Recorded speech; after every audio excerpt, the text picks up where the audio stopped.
Ruas TV, rutin walaupun sedikit. Bismillahirrahmanirrahim. Assalamualaikum warahmatullahi wabarakatuh. Alhamdulillahirabbil alamin wa bihi nasta'inu ala umuri dunya waddin. Asyhadu an la ilaha illallah wahdahu la syarikalah wa asyhadu anna Muhammadan abduhu wa rasuluh. Allahumma salli ala nabiyyina Muhammad wa ala alihi wa sahbihi wa man tabi'ahum bi ihsanin ila yaumiddin, amma ba'd. Pemirsa Ruas TV yang dirahmati oleh Allah Subhanahu wa taala, syukur alhamdulillah kita panjatkan hanya kehadirat Allah Subhanahu wa taala atas limpahan kenikmatan dan keberkatan serta taufiknya kepada kita semua sehingga sampai saat ini kita masih terus merasakan nikmatnya sebagai seorang muslim, nikmatnya menjadi orang-orang yang beriman dan percaya kepada Allah Subhanahu wa taala dan menjalankan syariat Allah Subhanahu wa taala. Salawat dan salam semoga senantiasa tercurahkan kepada junjungan kita semua Nabi besar Muhammad sallallahu alaihi wasallam sebagai suri tauladan dan qudwah, contoh yang baik untuk kita semua yang telah mengajarkan kepada umat Islam syariat-syariat Allah Subhanahu wa taala, baik itu apa-apa yang Allah wajibkan atas umat manusia dan apa-apa yang dianjurkan di dalam agama kita. Pemirsa Ruas TV yang dirahmati Allah Subhanahu wa taala, pada segmen Syarah Arba'in Nawawiyah ini insyaallah kita akan kembali melanjutkan pembahasan hadis yang diriwayatkan oleh Al-Imam An-Nawawi rahmatullah alaihi, di mana kita pada kesempatan ini akan menjelaskan hadis yang ke-38 insyaallah taala dengan judul menjadi hamba yang dicintai oleh Allah Subhanahu wa taala. Tentu saja hamba yang dicintai oleh Allah Subhanahu wa taala itu adalah orang-orang yang dipilih oleh Allah Subhanahu wa taala dan orang-orang yang mendapatkan kemuliaan tersendiri dari Allah Subhanahu wa taala. Kenapa? Karena pengakuan mencintai Allah Subhanahu wa taala itu sebenarnya mudah, namun bagaimana kita berupaya untuk merealisasikan mahabbah kita kepada Allah Subhanahu wa taala hingga cinta kita kepada Allah Subhanahu wa taala pun juga dibalas oleh Allah Subhanahu wa taala dengan rasa cintanya kepada kita semua.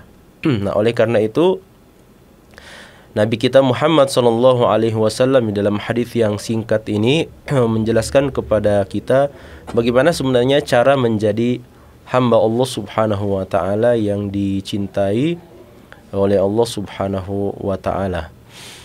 Di dalam hadis ini Al-Imam An-Nawawi rahmatullah alaihi mengatakan an Abi Hurairah radhiyallahu anhu qala, dari Abu Hurairah semoga Allah Subhanahu wa taala meridai beliau, qala Rasulullah sallallahu alaihi wasallam, Rasulullah sallallahu alaihi wasallam bersabda, innallaha ta'ala qala, sesungguhnya Allah Subhanahu wa taala telah berfirman, man 'ada li waliyan faqad adzantuhu bil harbi, barang siapa, kata Allah Subhanahu wa taala, yang menyakiti salah seorang di antara waliku atau di antara hambaku yang aku cintai, faqad adzantuhu bil harbi, maka sungguh saya telah memproklamirkan, mengumumkan peperangan atas orang tersebut, atas orang yang menyakiti salah seorang di antara wali atau kekasih Allah Subhanahu wa taala.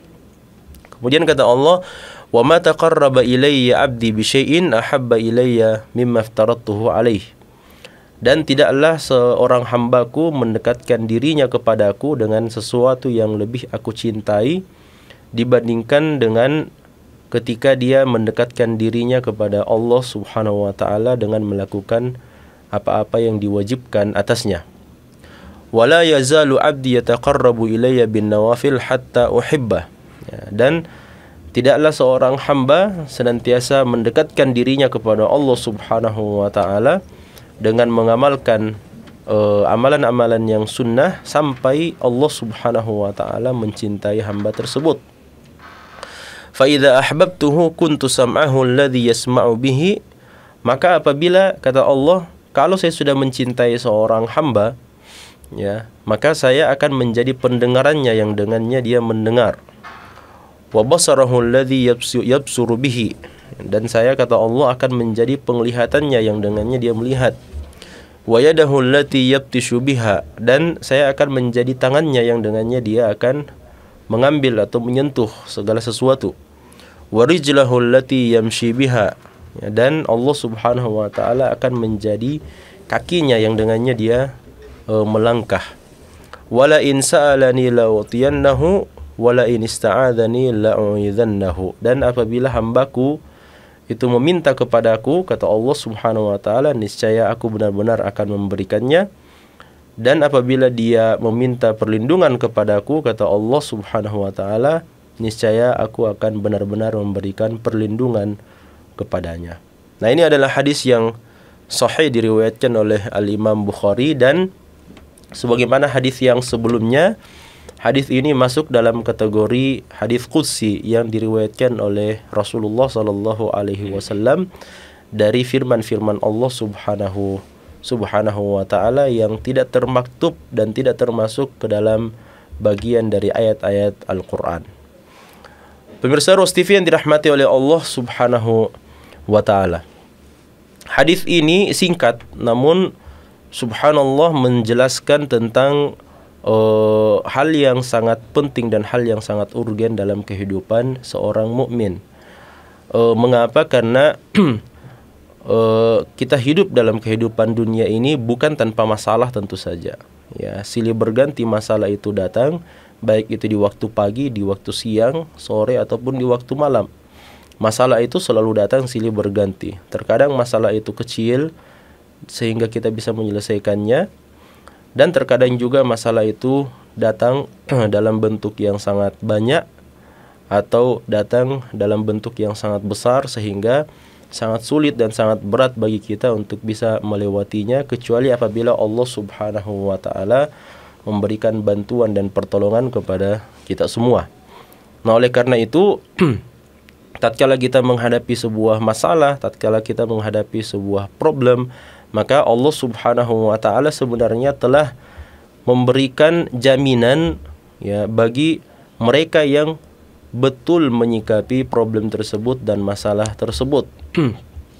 Bagaimana cara kita menyikapinya? Bagaimana cara kita menghadapi problem dan masalah tersebut? Caranya adalah tentu saja dengan menjadi hamba Allah Subhanahu wa taala yang dicintai oleh Allah Subhanahu wa taala. Kenapa? Karena orang-orang yang dicintai oleh Allah Subhanahu wa taala akan mendapatkan dua keutamaan secara khusus. Keutamaan yang pertama adalah Allah Subhanahu wa taala akan menjauhkan dia dari segala bentuk mara bahaya, dan keutamaan yang kedua bahwa Allah Subhanahu wa taala akan senantiasa menjaga dia untuk terus berada di dalam kebaikan. Nah, oleh karena itu dalam hadis ini kita mesti mengambil pelajaran yang sangat banyak dari hadis yang singkat ini, dari pesan-pesan Allah Subhanahu wa taala ini, agar kemudian kita terus berada di dalam dua kondisi tersebut, ya, dengan berbagai macam musibah cobaan yang menimpa kita semua, maka kita tetap bisa berada di dalam dua kondisi tersebut. Yang pertama, kondisi terjauhkan diri kita dari berbagai macam keburukan, dan yang kedua adalah kondisi di mana kita terus bisa melakukan berbagai macam kebaikan-kebaikan dan ketaatan kepada Allah Subhanahu wa taala.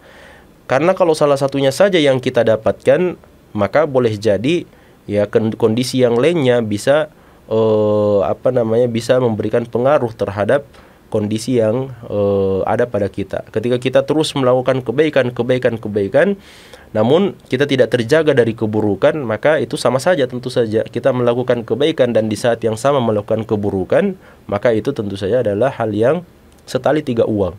Kalau kita terjauh dari keburukan namun kita tidak bisa menambah pundi-pundi kebaikan amal soleh kita, maka itu pun juga adalah hal yang setali tiga uang juga. Ya, sampai kita bisa mengumpulkan dua keadaan dan kondisi ini, dan tentu sangat berat bagi kita untuk bisa mengumpulkan dua kondisi ini kecuali apabila Allah Subhanahu wa taala membantu kita. Nah, bagaimana caranya supaya Allah Subhanahu wa taala menurunkan bantuannya dan memberikan campur tangannya kepada setiap urusan kita? Jawabannya ada di dalam hadis ini, yaitu dengan menjadi hamba-hamba yang dicintai oleh Allah Subhanahu wa taala. Nah, di dalam hadis ini ada banyak pelajaran, di antaranya bahwa hadis ini berisi ancaman yang sangat tegas bagi siapapun yang menyakiti dan memusuhi kekasih-kekasih Allah Subhanahu wa taala. Makanya Allah berfirman dalam hadis ini, "Man 'adali waliyan faqad adzantuhu bil harbi." Siapa yang memusuhi, siapa yang menyakiti salah seorang di antara kekasih Allah Subhanahu wa taala, maka Allah Subhanahu wa taala telah memproklamirkan, mengumumkan peperangan atas orang tersebut. Dan ini tentu saja ancaman yang sangat tegas, ancaman yang sangat keras. Ya, ketika Allah Subhanahu wa taala mengumumkan dan memproklamirkan peperangan atas orang yang memusuhi salah seorang kekasih Allah Subhanahu wa taala, menyakiti salah seorang kekasih Allah, maka ini adalah ancaman yang sangat keras dari Allah Subhanahu wa taala. Kenapa?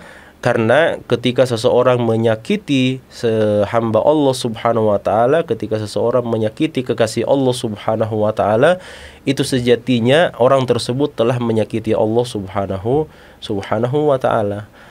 Alasannya simpel saja, karena setiap orang yang mencintai seseorang, maka dia pasti akan berbuat apapun untuk orang yang dicintainya. Seorang suami yang sangat mencintai istrinya, maka sang suami pasti akan melakukan apapun yang dapat dia lakukan untuk mendapatkan keridhaan istrinya. Begitu juga dengan sebaliknya, seorang istri yang mencintai suaminya karena Allah Subhanahu wa taala, maka dia akan melakukan apapun selama itu dalam rangka kebaikan dan ketaatan, kebenaran, akan dia lakukan, akan dia tunaikan, dia laksanakan untuk mendapatkan keridhaan dari suami yang dicintainya itu. Nah, demikian juga dengan Allah Subhanahu wa taala, ketika Allah telah mencintai seorang hamba, ketika Allah Subhanahu wa taala telah mengangkat seorang hamba, telah mengangkat derajat seorang hamba menjadi auliaullah, menjadi kekasih-kekasih Allah Subhanahu wa taala, maka di antara hak yang diberikan oleh Allah Subhanahu wa taala bagi mereka kekasih-kekasih Allah, bahwasanya Allah Subhanahu wa taala akan melindungi mereka. Jadi sebanyak apapun dan sehebat apapun makar yang dilakukan oleh musuh-musuh kekasih-kekasih Allah Subhanahu wa taala, maka ada Allah Subhanahu wa taala yang akan menjaga mereka, melindungi mereka, dan akan memudahkan urusan mereka. Nah, ini diantara hak yang Allah Subhanahu wa taala berikan. Ini adalah keutamaan yang Allah Subhanahu wa taala berikan bagi mereka para kekasih-kekasih Allah Subhanahu wa taala. Dan hadis qudsi ini memang menarik. Kenapa? Karena Allah Subhanahu wa taala langsung memberikan langsung memberikan sebagian penjelasan keutamaan ketika seseorang hamba itu menjadi kekasih Allah Subhanahu wa taala. Lalu setelah itu dijelaskan tentang bagaimana caranya kita bisa menjadi kekasih Allah Subhanahu wa taala. Di mana kalau kita lihat kumpulan hadis-hadis Nabi sallallahu alaihi wasallam dan secara umum percakapan manusia itu serta tulisan-tulisan kita umumnya adalah kita menyebutkan terlebih dahulu amalan-amalan yang dapat mengantarkan atau yang dapat memberikan keutamaan-keutamaan tertentu. Ketika kita bisa melakukan amalan ini, maka kita akan mendapatkan keutamaan seperti ini dan seperti itu. Sebagaimana firman Allah, "Inna sholata tanha 'anil fahsya'i wal munkar." Sesungguhnya ibadah salat itu akan menjaga seseorang, akan melarang seseorang dari perbuatan keji dan kemungkaran. Beberapa ayat sebelumnya Allah SWT menjelaskan tentang persoalan ibadah salat. Lalu kemudian Allah jelaskan tentang keutamaan ibadah salat tersebut. Namun hal yang menarik dalam hadis qudsi ini, Allah Subhanahu wa taala langsung menjelaskan tentang keutamaan menjadi wali Allah Subhanahu wa taala, keutamaan menjadi kekasih Allah Subhanahu wa taala. Baru kemudian setelah itu Allah sebutkan bagaimana cara seorang muslim untuk menjadi seseorang yang dikasihi dan dicintai oleh Allah Subhanahu wa taala. Nah, setelah itu barulah kemudian Allah Subhanahu wa taala menjelaskan secara panjang lebar di akhir hadis tersebut, di akhir hadis ini tentang keutamaan-keutamaan yang Allah Subhanahu wa taala akan berikan bagi mereka-mereka yang telah mendapatkan cinta dari Allah Subhanahu wa taala. Nah, kemudian yang kedua, hadis ini juga berisi anjuran agar seorang mukmin senantiasa berupaya untuk memantaskan dirinya menjadi kekasih Allah Subhanahu wa taala. Dan ini tentu saja seharusnya menjadi proyek hidup kita, ya, untuk seluruh kehidupan kita. Ya, kehidupan yang satu-satunya Allah Subhanahu wa taala berikan dalam kesempatan hidup di dunia ini, seharusnya salah satu tujuan utama kita adalah untuk menjadi kekasih-kekasih Allah Subhanahu wa taala. Ya, nah kalau kita lihat bagaimana caranya untuk bisa menjadi kekasih Allah Subhanahu wa taala, tentu saja jalan utamanya adalah dengan beribadah kepada Allah Subhanahu wa taala. Nah, itu berarti kalau jalan utama untuk menjadi kekasih Allah itu adalah dengan beribadah kepada Allah Subhanahu wa taala, sebagaimana akan dijelaskan rinciannya sebentar. Maka itu berarti firman Allah di dalam surah Az-Zariyat ayat 56, "Wa ma khalaqtul jinna wal insa illa liya'budun." Itu berarti tujuan penciptaan kita yang Allah Subhanahu wa taala sebutkan dalam ayat tersebut, dan aku tidak menciptakan bangsa jin dan manusia melainkan untuk beribadah kepada Allah Subhanahu wa taala. Itu berarti tujuan utama kita diciptakan oleh Allah adalah beribadah kepadanya. Dan tujuan utama dari ibadah kita kepada Allah Subhanahu wa taala itu adalah untuk menjadi kekasih-kekasih Allah Subhanahu wa taala. Jadi semuanya ada link-link koneksi antara yang satu dengan yang lain. Ketika Allah menciptakan kita, Allah Subhanahu wa taala mengaruniakan kehidupan bagi kita, maka kehidupan itu diberikan oleh Allah Subhanahu wa taala dengan satu tujuan utama. Tujuan utama itu adalah untuk beribadah kepada Allah Subhanahu wa ta'ala. Nah, ibadah kita itu akan bermuara kemana? Ya, karena banyaknya orang yang bertanya seperti itu. Ya, untuk apa kita beribadah kepada Allah Subhanahu wa ta'ala? Kalau Allah Subhanahu wa ta'ala itu adalah zat yang maha kaya, Dia adalah zat yang maha hidup, yang tidak membutuhkan apapun dari hamba-hambanya, tidak membutuhkan ibadah solat kita, tidak membutuhkan ibadah puasa kita, tidak membutuhkan ibadah haji kita, infak, sedekah, dan yang kita berikan, dan seterusnya. Allah tidak butuh dengan itu semua. Allah tidak butuh dengan tasbih-tasbih dan zikir-zikir yang kita lakukan kepadanya. Ya, lantas untuk apa kita beribadah kepada Allah Subhanahu wa taala? Nah, di sini muncul jawaban bahwa tujuan kita beribadah kepada Allah memang betul. Allah tidak membutuhkan setitik dan sebesar atau sekecil apapun ibadah yang kita lakukan kepada Allah Subhanahu wa taala. Namun kita ingin menjadi orang-orang yang dicintai oleh Allah Subhanahu wa taala. Bagaimana cara kita menjadi orang-orang yang dicintai oleh Allah Subhanahu wa taala adalah dengan menunaikan ibadah kepada Allah Subhanahu wa taala. Nah, oleh karena itu semua rangkaian-rangkaian ini memiliki link koneksi antara yang satu dengan yang lainnya. Ketika kita beribadah kepada Allah, maka Allah Subhanahu wa taala akan mencintai kita. Ketika Allah telah mencintai kita, maka kita akan mendapatkan keutamaan dan kemudahan di dalam hidup kita di dunia ini. Kemudian hadis ini juga menumbuhkan rasa ketenangan di mana seorang mukmin cukup menjaga kualitas iman dan takwanya kepada Allah, karena Allah Subhanahu wa taala sendiri yang akan memperbaiki setiap urusannya. Dan ini di antara keutamaan ketika seseorang itu betul-betul menyadari bahwa ibadah yang dia lakukan, ibadah yang dia kerjakan berpotensi untuk mengundang rasa cinta Allah Subhanahu wa taala kepadanya. Karena ketika Allah Subhanahu wa taala telah mencintai seorang hamba, maka Allah Subhanahu wa taala yang akan menjamin seluruh urusannya.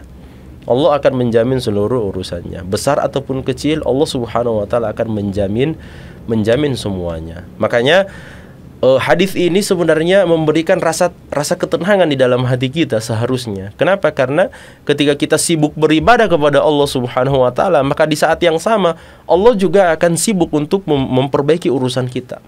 Ya. Makanya banyaknya orang yang punya masalah dalam kehidupan dunia ini karena memang kehidupannya tidak pernah ditautkan dengan ibadah kepada Allah Subhanahu wa taala. Ya, mereka hanya berpikir bagaimana caranya bisa mendapatkan kekayaan sebanyak-banyaknya. Dari kekayaan itulah saya akan mendapatkan kebahagiaan, ya.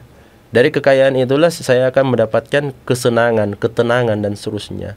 Ya, padahal subhanallah Allah Subhanahu wa taala tidak pernah meletakkan kebahagiaan, kesenangan, ketenangan melalui kehidupan dunia. Karena kehidupan dunia ini adalah darul bala wal imtihan. Dunia ini adalah tempat Allah Subhanahu wa taala menguji kita dan tempat untuk memberikan cobaan kepada kita semua. Liyabluwakum ayyukum ahsanu amala, untuk menguji kita semua siapa di antara kita yang paling bagus amalannya.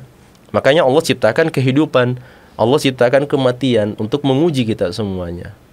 Nah, oleh karena itu kalau kita fokus sebenarnya untuk beribadah kepada Allah Subhanahu wa taala dan senantiasa mentautkan seluruh kehidupan kita, sendi-sendi kehidupan kita, bahkan pekerjaan, keluarga, anak-anak, kemudian istri, orang tua dan sebagainya, semua itu kita tautkan dengan ibadah kepada Allah Subhanahu wa taala, maka lihatlah efeknya.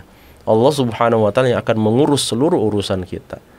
Allah Subhanahu wa taala akan memperbaiki seluruh urusan kita walaupun kita tidak harus berpikir keras ya untuk menyelesaikan setiap masalah yang muncul dalam kehidupan kita. Senantiasa ada jalan keluar. Allah yang menciptakan otak kita dan Allah yang Maha mengetahui bagaimana jalan kerja otak kita. Sangat mudah bagi Allah Subhanahu wa taala untuk mempertemukan antara satu masalah dengan masalah yang lainnya sehingga kita bisa menyelesaikannya dalam satu kali penyelesaian misalnya. Allah Subhanahu sangat mudah bagi Allah Subhanahu wa taala untuk mempertemukan kita dengan orang-orang yang bisa membantu menyelesaikan masalah kita. Sangat mudah bagi Allah Subhanahu wa taala untuk memberikan kesehatan, memberikan kemudahan untuk kita bisa menyelesaikan seluruh urusan-urusan dan masalah-masalah kita. Cuman kuncinya ada pada satu hal, yaitu kita perbaiki ibadah kepada Allah Subhanahu wa taala, maka Allah yang akan memperbaiki segala urusan kita dalam kehidupan dunia ini. Kemudian al-wilayah di sisi Allah Subhanahu wa taala itu ternyata berbeda-beda berdasarkan tingkat keimanan dan ketakwaan setiap hamba. Ya.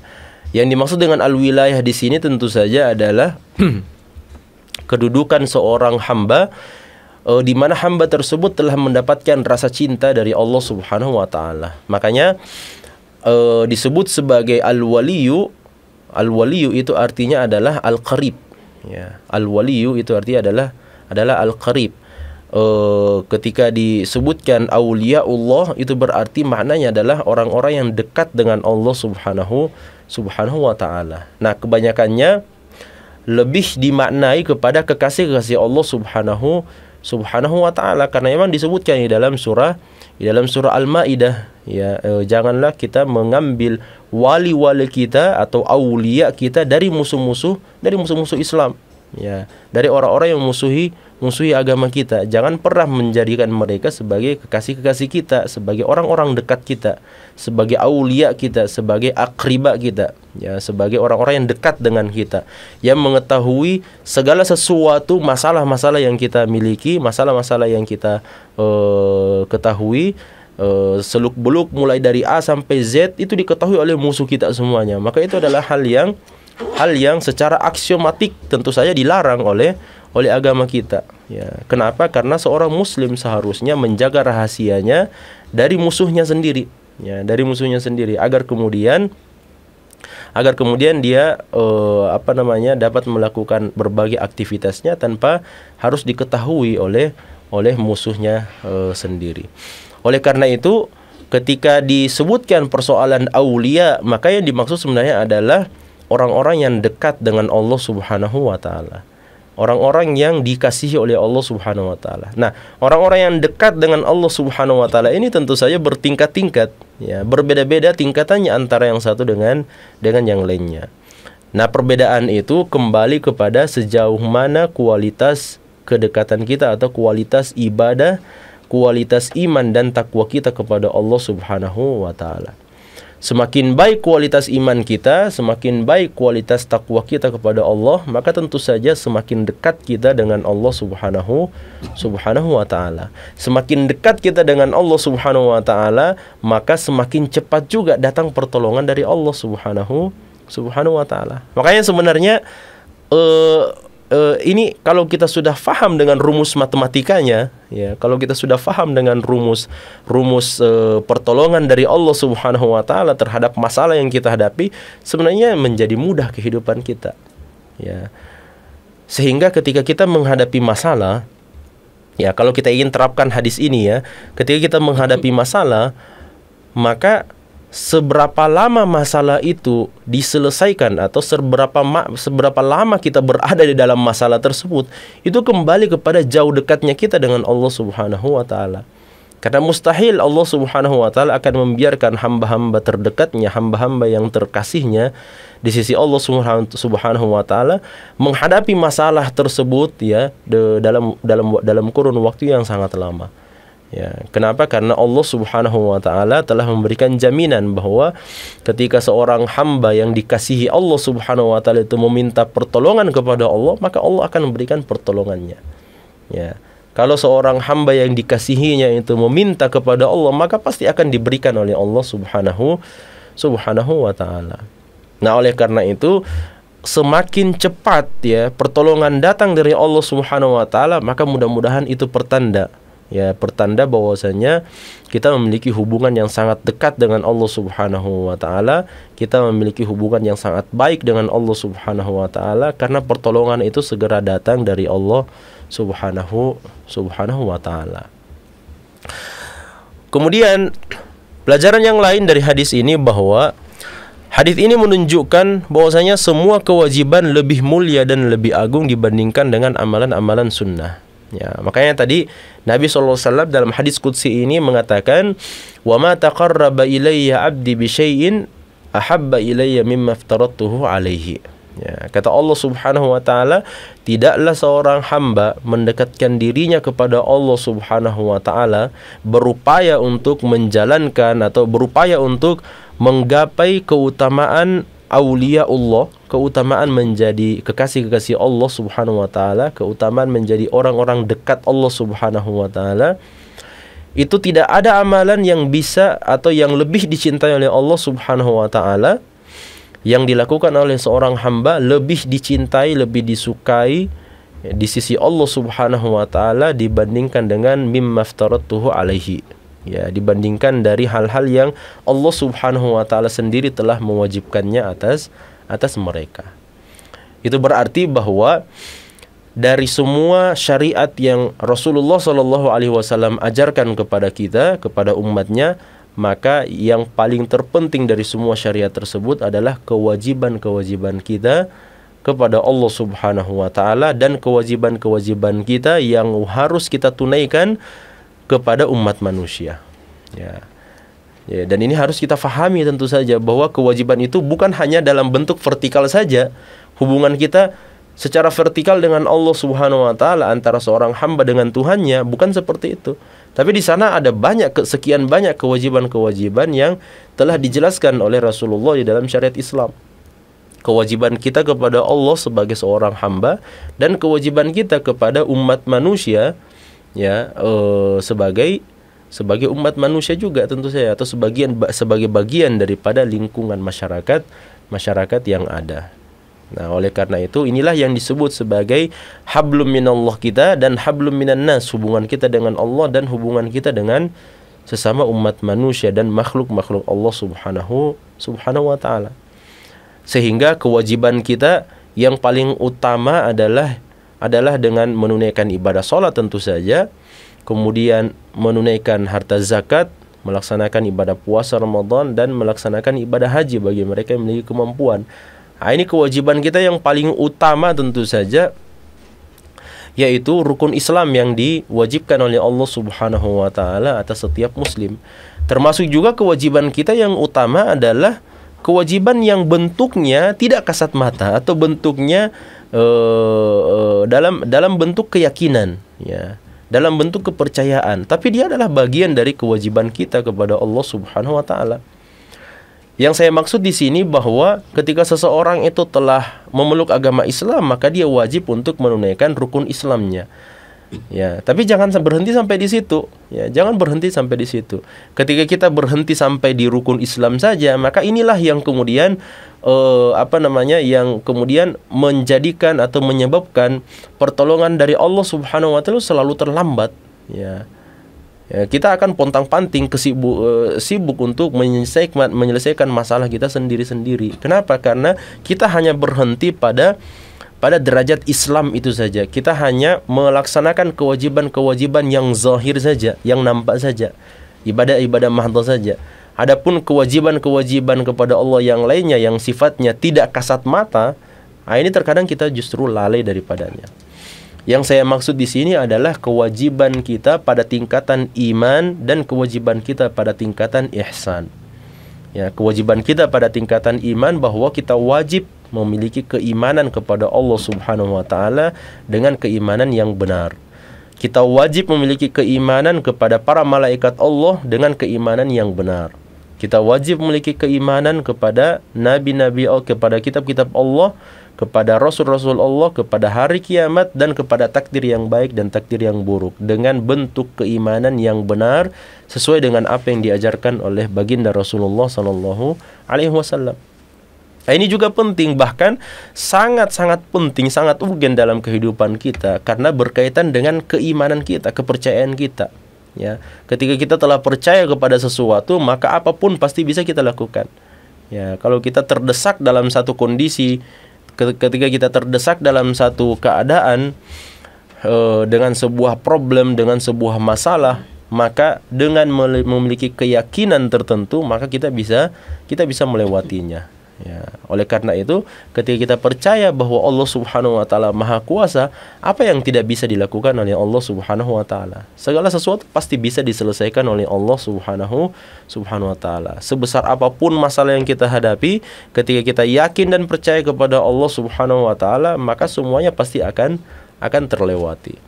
Ketika kita yakin kepada Rasulullah sallallahu alaihi wasallam, percaya kepada Rasulullah sallallahu alaihi wasallam, inilah yang kemudian memberikan kekuatan untuk menjalankan ketaatan ibadah kepada Allah. Bahwa apa yang disampaikan oleh Nabi sallallahu alaihi wasallam ini adalah sebuah kebenaran, wahyu dari Allah Subhanahu wa taala. Ketika kita percaya, ketika kita yakin, maka inilah yang kemudian akan mewariskan rasa cinta kepada Rasulullah sallallahu alaihi wasallam, dan rasa cinta kepada Rasulullah sallallahu alaihi wasallam itu adalah bagian daripada bentuk keimanan kita kepada Rasulullah sallallahu alaihi wasallam. Belum lagi kalau kita berbicara tentang tingkatan kewajiban yang lainnya yang lebih tinggi, yaitu tingkatan ihsan, ya, di mana setiap kali kita beribadah, ibadah yang nampak, ibadah yang tidak nampak, ibadah yang zahir ataupun ibadah yang batin, maka kita senantiasa merasa diawasi oleh Allah Subhanahu wa taala. Ya. Maka ini adalah bentuk-bentuk kewajiban kita, ya, kepada Allah Subhanahu wa taala. Baik itu ibadah-ibadah yang diwajibkan oleh Allah Subhanahu wa taala dalam bentuk yang zahir, baik itu perkataan ataupun perbuatan, ataukah ibadah-ibadah yang diwajibkan oleh Allah Subhanahu wa taala dalam bentuk yang batin, dalam bentuk yang tidak zahir. Ya. Sehingga apa? Sehingga kewajiban kita kepada Allah Subhanahu wa taala ketika ditunaikan dengan sebaik-baiknya, dengan sebenar-benarnya, maka terselesaikan satu masalah kita, ya, terselesaikan satu masalah kita. Tersisa hablum minan nas, ini hubungan kita dengan sesama umat manusia yang memang kalau dilihat kewajiban kita sangat banyak sebenarnya. Ya, kewajiban kita kepada masyarakat kita, kepada umat Islam secara khusus, kepada umat manusia, kepada masyarakat dunia secara umum, kewajiban-kewajiban yang sangat-sangat banyak sekali.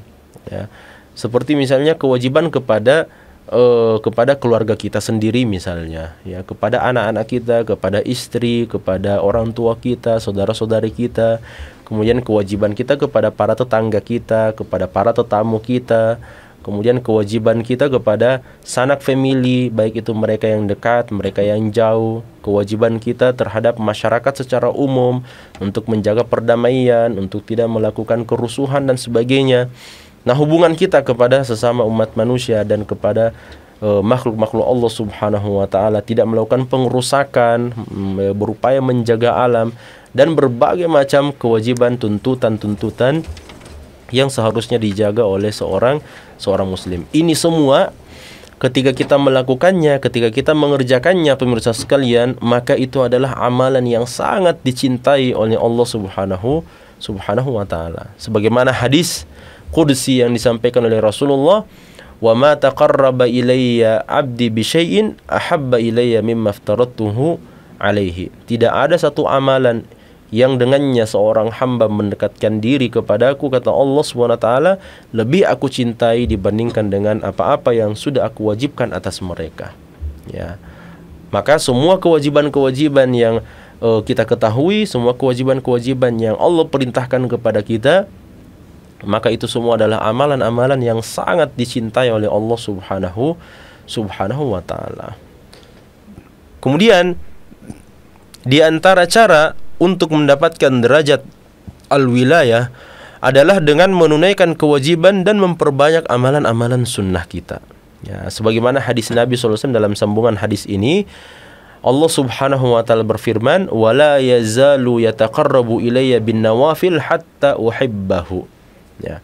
Kata Allah Subhanahu wa taala, dan tidaklah seorang hamba ketika dia telah menjalankan kewajiban-kewajibannya, dan tidaklah dia senantiasa mendekatkan dirinya kepada Allah dengan melaksanakan amalan-amalan yang sunnah, amalan-amalan yang sifatnya anjuran di dalam agama Islam, hatta uhibbahu, sampai aku, kata Allah, mencintai hamba tersebut.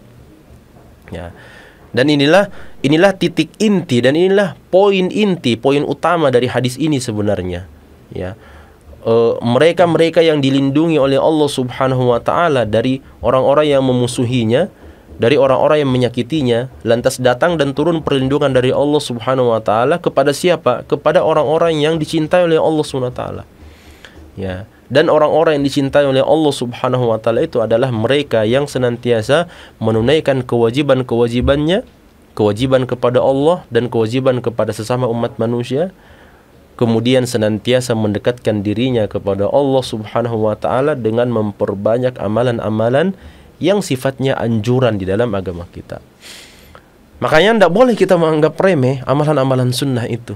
Ya, meskipun memang amalan sunnah itu menurut pengertian para fuqaha kita bahwa dia adalah amalan-amalan yang kalau kita kerjakan mendapatkan pahala, kalau ditinggalkan maka tidak akan mendapatkan dosa.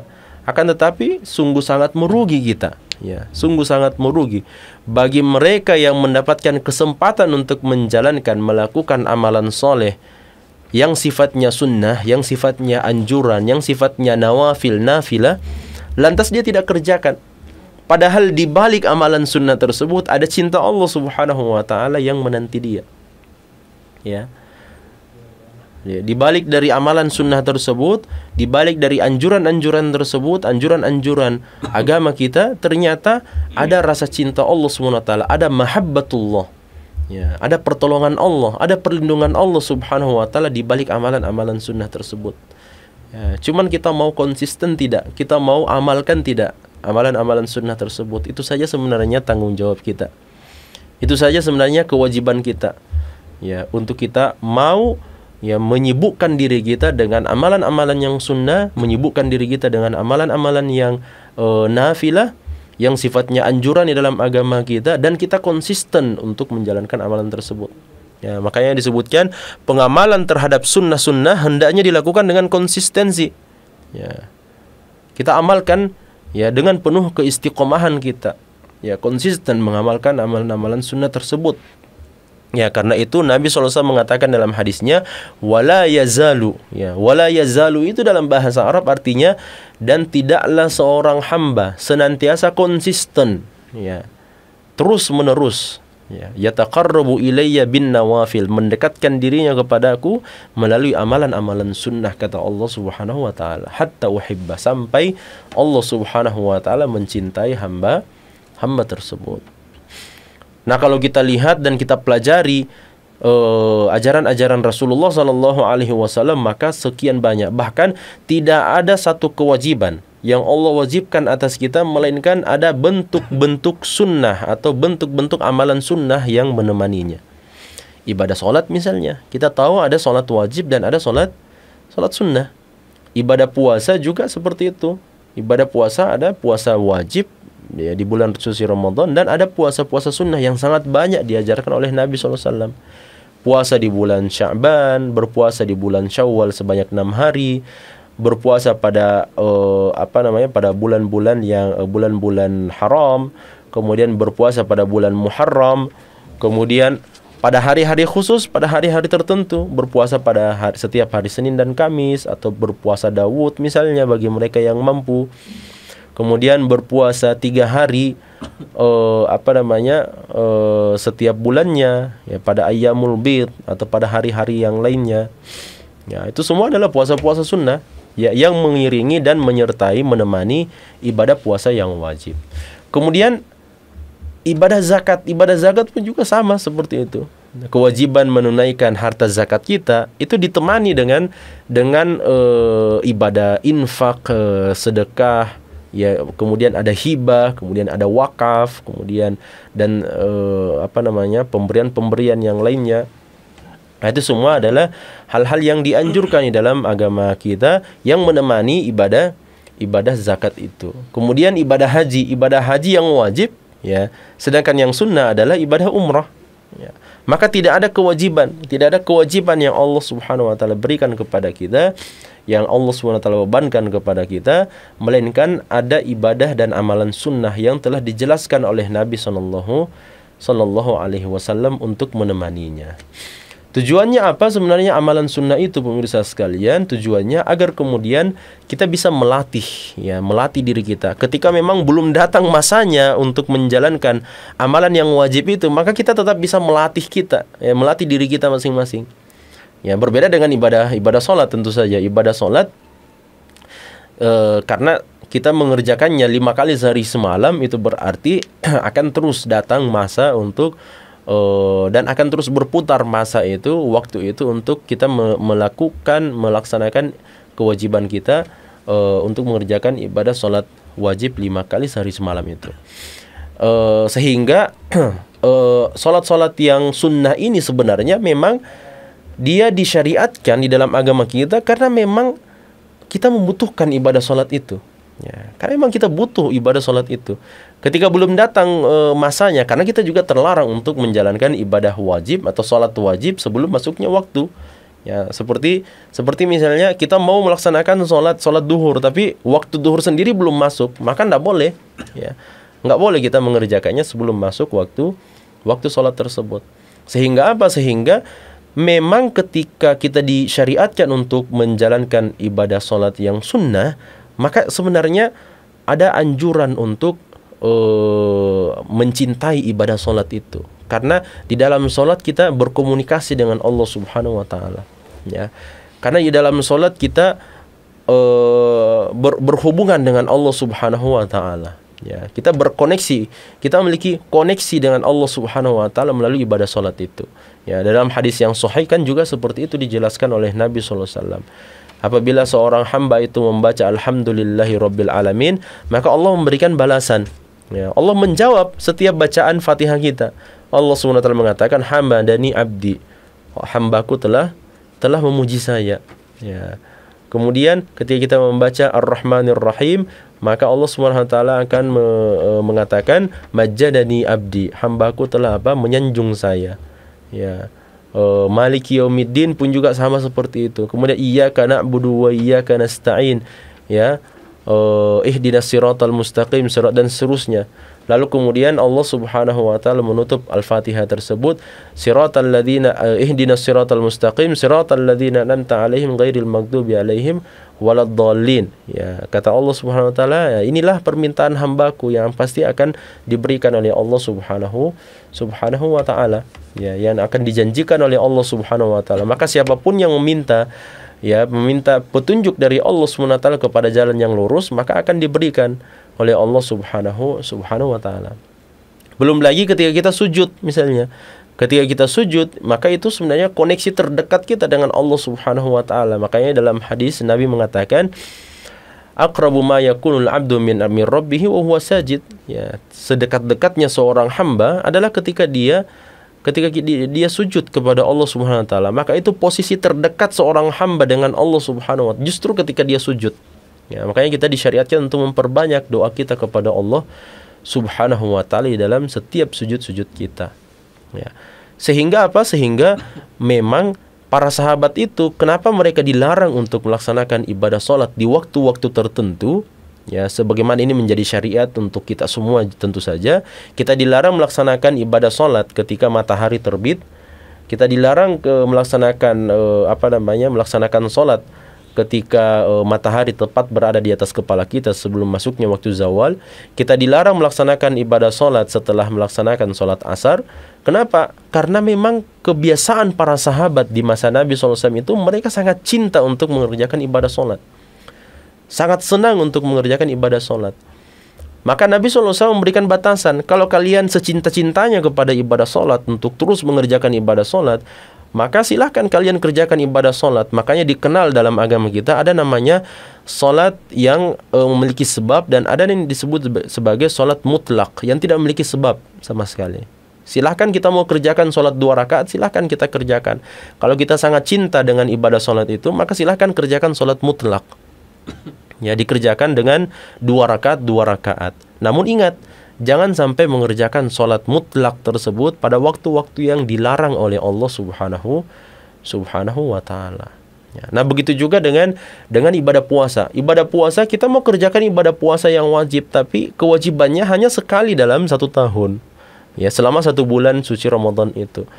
Nah, makanya syariat kita, Rasulullah SAW jelaskan bahwa kalau Anda ingin memperbaiki diri, kalau Anda ingin melatih diri dan Anda sangat senang untuk menjalankan ibadah puasa, maka silahkan kerjakan ibadah puasa sunnah.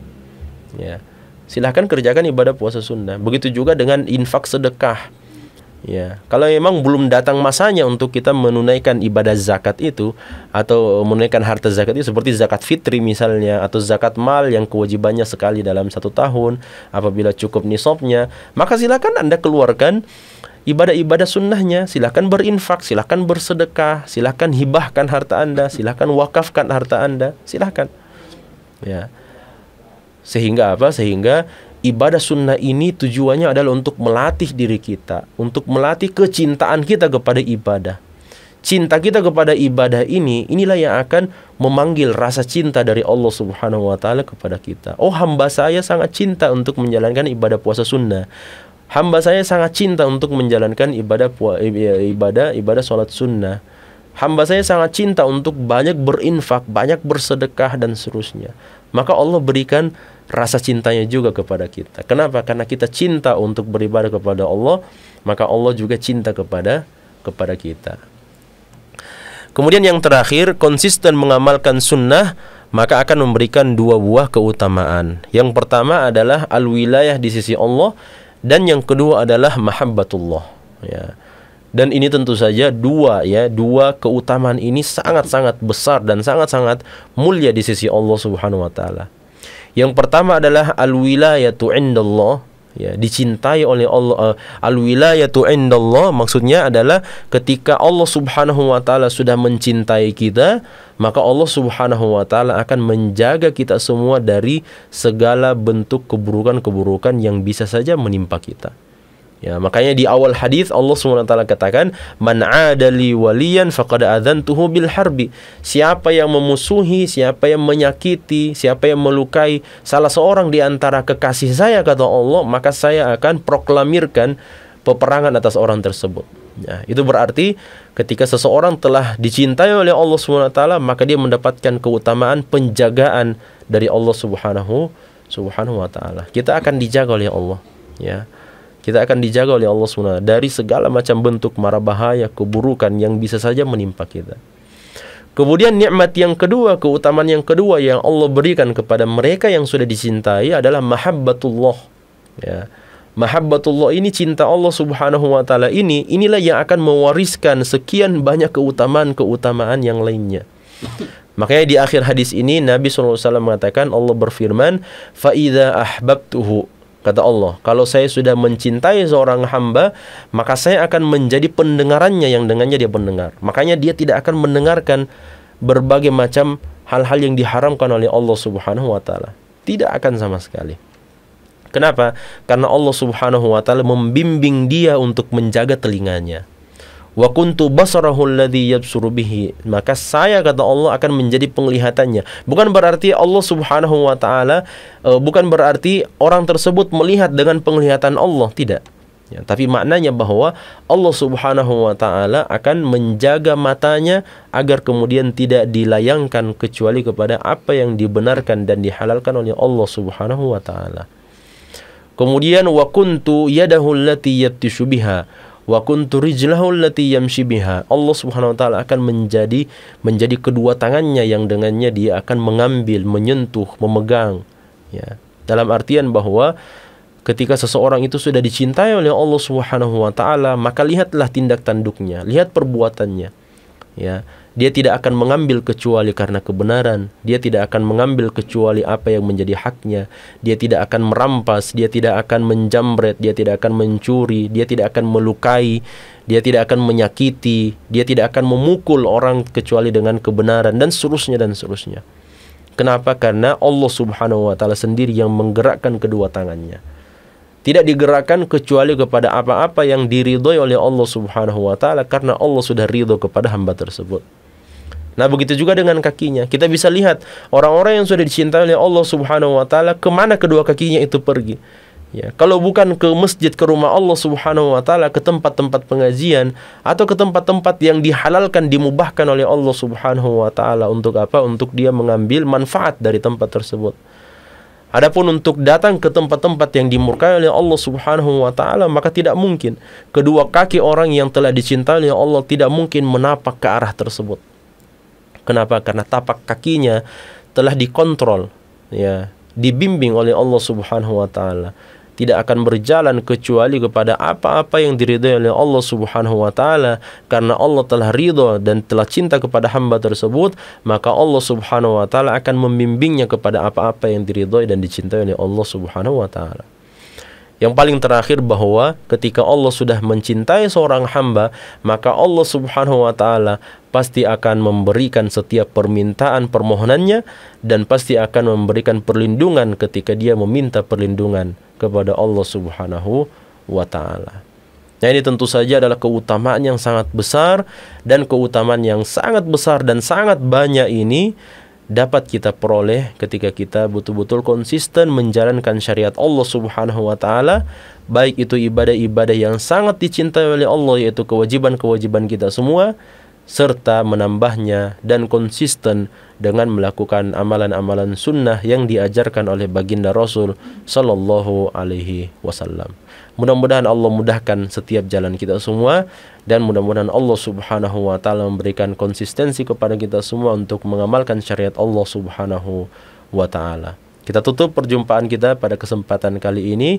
Mudah-mudahan ada manfaatnya bagi pribadi dan kepada para pemirsa Ruas TV yang dirahmati oleh Allah Subhanahu wa taala sekalian. Subhanakallahumma wa bihamdik, asyhadu an la ilaha anta astaghfiruka wa atubu ilaik. Wa akhiru da'wana anil hamdulillahi rabbil alamin. Wassalamualaikum warahmatullahi wabarakatuh.